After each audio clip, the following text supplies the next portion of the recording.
समानताएं देखें तो श्रीलंका में जो चीजें हो रही हैं वो चीजें बिल्कुल भारत में होती भी दिख रही हैं।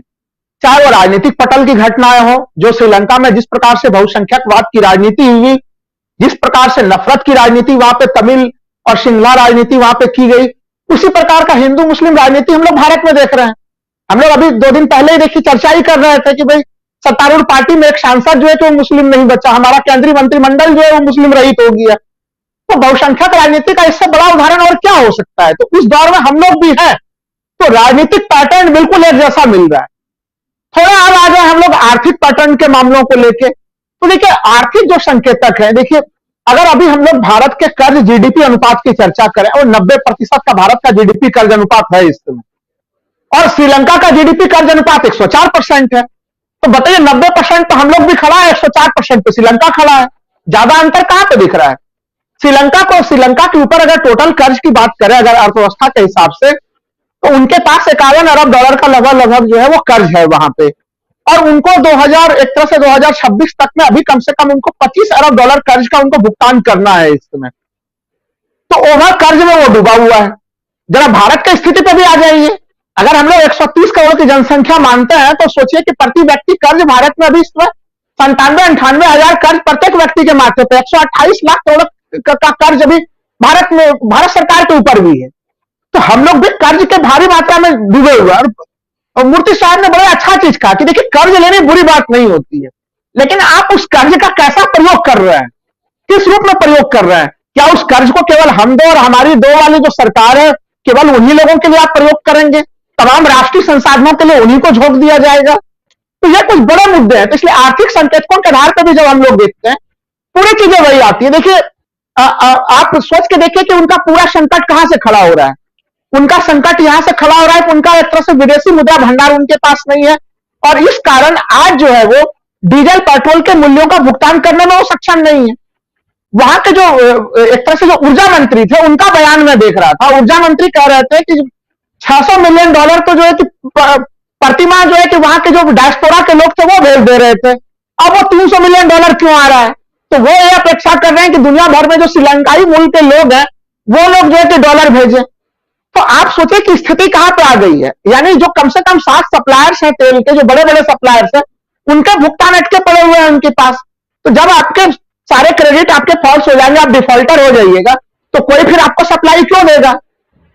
मैं अभी परसों की बात बता रहा हूं राजीव जी। देखिए अब भारत में लोग कितना डंका पीटते हैं, और राष्ट्रीय पार्टी के राष्ट्रीय प्रवक्ता चैनलों पर झूठ बोल जाते हैं। परसों एक नेशनल चैनल पे था, वहां पे भारतीय जनता पार्टी के राष्ट्रीय प्रवक्ता और मेरे बीच में तीखी नोकझोंक हो गई।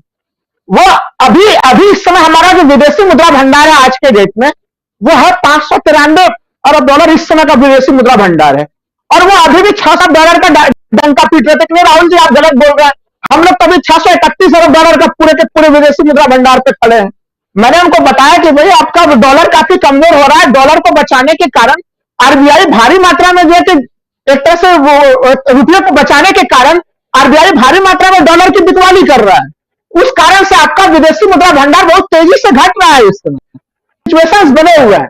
देखिए आप भारत सरकार के पूरे पॉलिसीज को देखिए। हमारे अर्थव्यवस्था में शुरुआत से समस्या कहां पर रही, डिमांड साइड पर समस्या रही, जो है कि हमारा डिमांड नहीं बढ़ रहा था।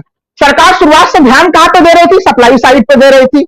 उनको अपने पूंजीपति मित्रों को मदद करनी थी। आपको याद होगा कि जब शुरुआती 1,76,000 करोड़ रुपया उसमें आरबीआई की रिजर्व से निकाले गए थे, तब कहा जाता है कि 1,45,000 वो जो है कि वो एक तरह से उद्योगपतियों को दे दिए गए, और क्या कहा गया कि भाई इससे वो और ज्यादा निवेश करेंगे। तो बताइए वो निवेशक कहां गए, जब आपने उनको बड़े बड़े उद्योगपतियों को इतनी छूट दी, तो वो उद्योग जगत के लोग कहां चले गए, उनके निवेश कहां पे चले गए। ये उदाहरण मैं इसलिए बता रहा हूं कि ये सारे पैटर्न्स जो आप तमाम चीजें अर्थव्यवस्था के हम लोग देख रहे हैं, ये सारी चीजें चीन एक तरह से श्रीलंका में हो चुकी है। श्रीलंका में जो घटना घट चुकी है, उसी लाइन पे हमारे यहाँ पे घटनाक्रम चल रहा है। महंगाई और बेरोजगारी के मामलों को मैंने नहीं जोड़ा है। देखिए श्रीलंका की आबादी कितनी है, लगभग 2.5 करोड़ की आबादी है श्रीलंका की। वर्ल्ड फूड प्रोग्राम के आंकड़ों को देख रहा था, तो वो मानते हैं कि कम से कम 60 लाख की आबादी तो वहां गंभीर भूखमरी की शिकार है। 60% की श्रीलंका की आबादी ऐसे ही कि अभी महंगाई के कारण वो भी एक तरह से छुपे हुए कुपोषण के शिकार है, क्योंकि वो पेट भर रहा है लेकिन कोई न्यूट्रिशन वाला भोजन नहीं ले रहे हैं। तो आप सोच के देखिए कि श्रीलंका की एक बड़ी आबादी आज के समय में ऐसी है, रोजगार छोड़ दीजिए तमाम चीजों को छोड़ दीजिए, क्या स्थिति है, उनके पास खाने के लिए नहीं है। यानी कि प्रत्येक 10 परिवार में से 10 व्यक्ति में से 3 व्यक्ति को नहीं पता है कि वो अगले टाइम का भोजन कैसे करेगा। और ये स्थितियां हमारे भारत में भी हैं। भारत सरकार से जब हम लोग सवाल पूछते हैं तो उनका दावा आ जाता है कि राशन तो मिल रहा है ना, 80 करोड़ जनता को हम राशन दे रहे हैं, तो ये वाला टोटका है फिर हम लोग को फिर उसी जगह पे ले जा रहा है। तो तमाम स्थितियां, जो आर्थिक मामले तमाम उठ रहे हैं, वो श्रीलंका के रास्ते पे ले जा रहे हैं। और श्रीलंका के घटनाक्रम से भारत को, लोगों को बहुत जबरदस्त सीख लेने की जरूरत है। आपका महंगाई दर वैसे ही स्थिति में है। यहां पे भी हम लोग अभी 18 तारीख से सोचिए कि जीएसटी के जो बढ़े हुए आंकड़े हैं, वो जो बढ़े हुए दर है जीएसटी के, वो 18 जुलाई से लागू हो जाएंगे। तो सोचिए महंगाई कितनी बढ़ेगी। आप जब देखिए अर्थव्यवस्था के निर्णयों को जब राजीव जी गंभीरता से नहीं ली जाती है, जब आप असफल निर्णय को भी ढोल नगाड़े के साथ आप लागू करते हैं, ये श्रीलंका में हो रहा था। भारत में अभी देखिए हम लोगों ने बड़े धूमधाम से मनाया है भारत में, भारत सरकार ने, कि भाई हमारे जीएसटी के 5 वर्ष पूरे हो गए। जबकि उस जीएसटी की उपलब्धि क्या रही? जीएसटी की उपलब्धि रही कि 5 वर्षों में आपको जीएसटी में कितने संशोधन करने पड़े? 169 तो आपको परिपत्र निकालने पड़े, 143 तो आपको जो है कि वो आदेश जारी करने पड़े। तो एक तरह से आपका यह संख्या है, आप प्रत्येक दिन भारत जैसे जगह में, जहां पे करोड़ों की संख्या में एक तरह से कर देने वाले लोग हैं, कर विभाग के अधिकारियों से, जब हम लोग जीएसटी विभाग के अधिकारियों से बातचीत करते हैं, वो कहते हैं सामान्य जनता को राहुल जी क्या समझाए, सरकार इतनी तेजी से नीतियां परिवर्तित करती है कि हम ही लोगों को कई नीतियों में कंफ्यूजन की स्थिति होती है। तो अगर जीएसटी से संबद्ध कर अधिकारी अगर ये लाइन बोल रहा है, तो आप सोच के देखिए राजीव जी के पूरे देश को कितने कंफ्यूजन की अवस्था में छोड़ दिया गया है। तो ऐसे स्थिति में उस निर्णय को भी ढोल नगाड़ा बजाया जा रहा है। ये तमाम घटनाएं श्रीलंका में हुई है, इसलिए अभी भी हम लोगों के लिए जग जाने का समय है। जो कुछ श्रीलंका में हो चुका है वो हम भी कर रहे हैं, सीधे सिंपल शब्दों में कहें। और हमारे यहाँ जो कुछ हो रहा है उसकी परिणति भी क्या श्रीलंका की तरह होगी। अगर ऐसे होती है तो पॉपुलेशन के हिसाब से आप देख लीजिए, भारत 135 करोड़ की आबादी, कितना आप बचा पाएंगे।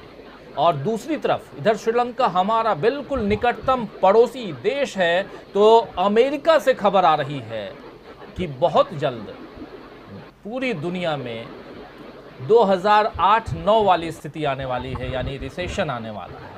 वैसी स्थिति अगर उत्पन्न हो जाती है, एक तरफ रिसेशन, दूसरी तरफ श्रीलंका के जैसे हालात, क्योंकि वहाँ भी विदेशी मुद्रा भंडार बिल्कुल ख़त्म और हमारे यहाँ भी धीरे धीरे वो डाउनवर्ड जा रहा है, लगातार गिरावट है। अभी जब इस प्रोग्राम को करने आ रहा था तब मैं विदेशी मुद्रा भंडार ही देख रहा था कि हमारे यहाँ कितना है। और बिल्कुल सही कह रहे हैं राहुल लाल जी कि विदेशी मुद्रा भंडार में लगातार हर हफ्ते, दोस्तों ये हर हफ्ते आरबीआई की तरफ से जारी होता है आंकड़ा, और हर हफ्ते लगातार गिरावट है। तो जब अब गिरावट है तो फिर यहाँ बात प्रोफेसर अखिल